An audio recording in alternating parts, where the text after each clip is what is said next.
그다음에 이제 어제 또 그 이제 중요한 사건을 또 말씀드려야 되는데 다른 사실은 소개하고 싶은 내용도 많습니다만 오늘 뭐 중앙일보 일면에 한동훈 인터뷰도 있고 아, 그러게요. 네 근데 그게 뭐 꼬리표가 붙어 있는데 여야 대표 인터뷰 이렇게 붙어 있어요.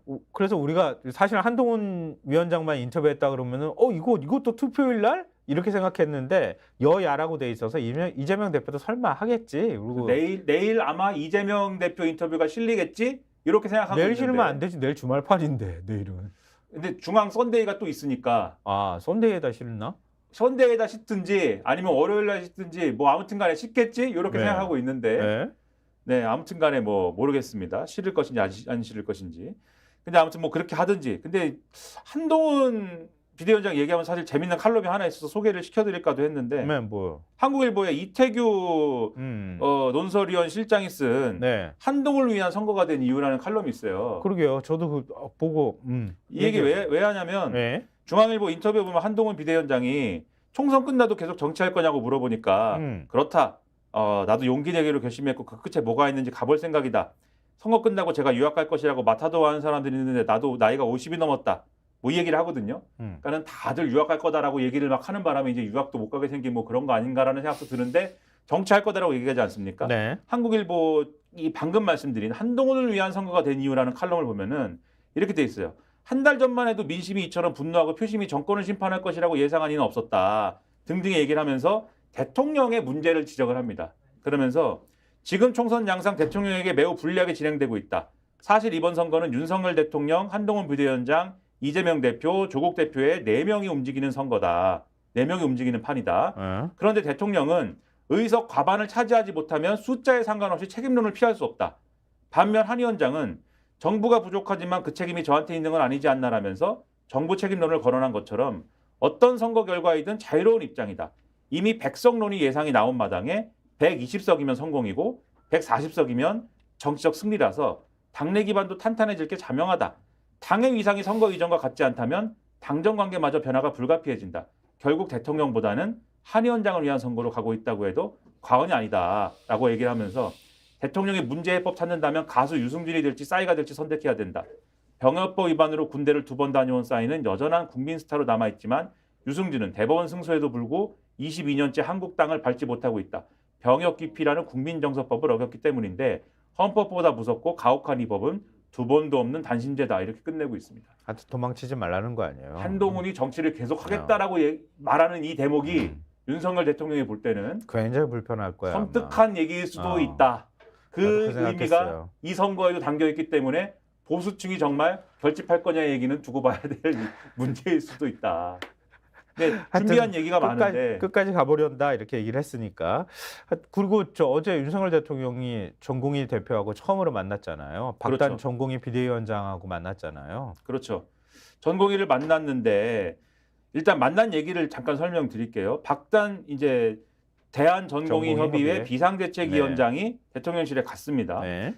2시부터 4시 20분까지 면담을 진행을 했는데 그 결과 대통령실은 향후 의사증언을 포함한 의료개혁에 관해 의료계와 논의 시 전공의들의 입장을 존중하겠다라고 입장을 밝혔어요. 대통령실은. 네. 그랬는데 그래서 요 입장이 나왔을 때만 해도 뭔가 얘기가 잘 됐나? 대통령실이 입장을 바꾸나? 이렇게 생각했는데 이 박단 위원장이 자신의 소셜미디어에 이렇게 썼습니다. 대한민국의 의료는 미래가 없습니다. 이렇게 써서 이게 얘기가 잘 안 됐구나라고 하는 그런 상황.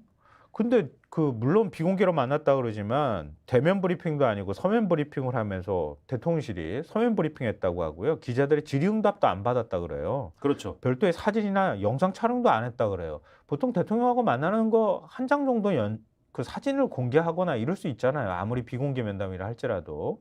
근데 그런 것도 안 했다고 하는데 도대체 무슨 얘기를 했을까 되게 궁금하더라고요. 그러니까 기사를 이렇게 쭉 찾아보니까 관련돼 있는 내용이 별로 없어. 거의 대통령실에서 입을 쫙 닫은 것 같아요. 대통령실 관계자들이 일제히. 그런데 조선일보하고 동아일보가 일부 내용을 공개를 했더라고요. 그렇죠. 지면에 지금 이게 중앙일보 3면에서도 이런 걸 내용을 전하고 있고 동아일보에서도 내용을 전하고 있는데요.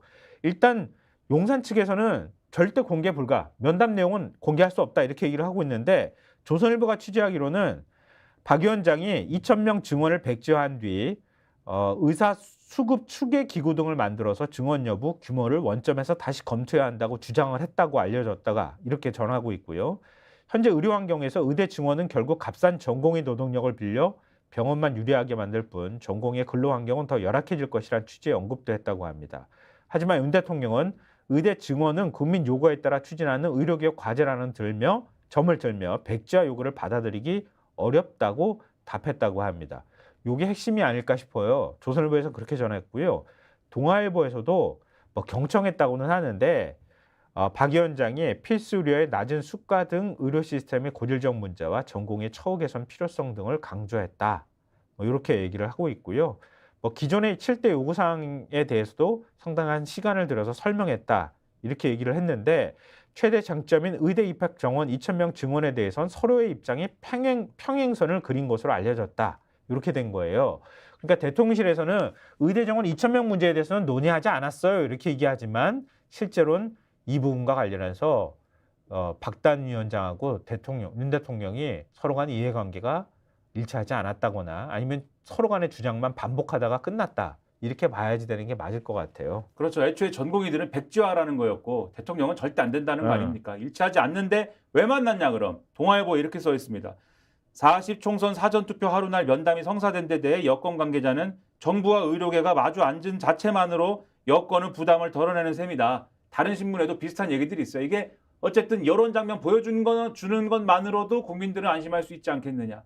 정치적으로 어쨌든 효과가 있지 않겠느냐. 이런 거고. 그런데 이런 모습 보여준다고 해서 국민들이 안심하고 정말 야 역시 여당이 잘하고 있어 이렇게 평가할까요? 아니죠.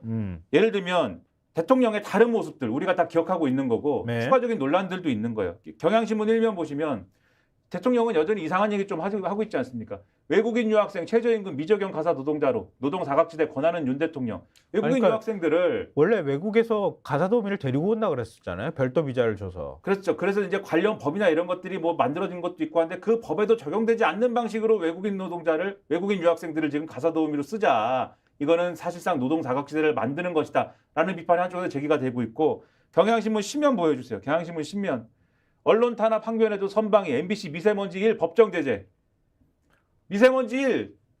MBC가 미세먼지 1 그 화면에 노출했다고 해서 그거를 법정 제재하는 선방이 이게 선방의 이 한겨레가 그래서 사설을 썼습니다. 이번 결정은 한국 방송심의 역사에 길이 남을 과잉 표적심의 정치심의의 전형이라 할 만하다. 도대체 그 일기예보 영상을 보고 특정 정당의 선거운동으로 여기는 국민이 얼마나 되겠으며 중선관에도 선거 관련성이 없다고 밀찌감치 판단한 사안인데 유권자 의식을 얼마나 낮춰보고 이렇게 황당한 결정을 내릴 수 있겠느냐. 이 자리에서 MBC 관계자가 이렇게 심의하는 거는 언론 탄압입니다라고 얘기했는데 호통을 막 쳤습니다. 선방위가. 도대체 말 조심하세요. 이게 언론 탄압이 아니면 뭡니까? 나 오늘 빨간색 넥타이 맸는데 선거 개입인가? 제 방송이 오늘 빨간색 넥타이 빨간색 아닌가? 아니 제가 와인색. 제가 이거 메고 오늘 방송 나가면은 그럼 제재 받겠다. 아닙니다. 제가 청바지를 입었기 때문에 기계적 균형이 맞습니다. 파란색과 빨간색에. 청바지 나도 입었어. 아 그래요? 아 그러면 이건 민주당 선거운동한 거네요. 그러니까 이런 황당한 나라에 살고 있습니다. 우리가. 이런 일을 하기 때문에 정권 심판론을 전공이 만난 것 정도로 희석시키기는 어렵다. 이렇게 말씀드리겠습니다. 시간이 없어서 김민하 평론가가 막 급하게 마무리했는데요. 윤석열 서태지 대통령, 아이들이 지금 초조해하면서 기다리고 있어요. 아까 가사 노동자 그 활용하는 방안에서 이미 국내에 거주 중인 16만 3천 명의 외국인 유학생 그리고 3만 9천 명의 결혼 이민자 가족들이 이런 취업이 가능하도록 가사 육아 부문에 취업할 수 있도록 열어주겠다 대통령이 얘기했다고 하는데 이게 어떤 효과로 이어질지에 대해서 대통령이 한 번쯤 생각해 봤는지가 궁금해요. 그러니까 대통령 차라리 안 움직이는 가만히 있는 게 대한민국에 도움이 된다는 얘기가 왜 나오겠어요. 이런 거 보면은 다시 한번 좀 깨닫게 되네요. 도대체 그 검사들이 원래 그렇게 생각하나? 좀 단순한가요? 사는 게 단순하지가 않은데 얼마나 비루하고 구질구질하게 살면서도 사람들이 그 먹고 살기 위해서 얼마나 고생하고 그 많은 것들을 겪고 있는지를 한 번도 경험을 못 해본 사람 같아. 그러니까 차라리 가만히 있으라는 얘기를 해주고 싶어요. 진짜 선거 국면에서도. 마지막에 제가 약간 최경영 기자의 빙의가 돼가지고 얘기해봤어요. 곧 나오십니다. 스픽스는 말하는 언론입니다. 대세는 유튜브, 그중에서 스픽스. 좋아요, 댓글, 구독, 알림 설정. 여러분이 저희를 사랑해 주시고 우리가 여러분을 사랑하는 4가지 방법입니다.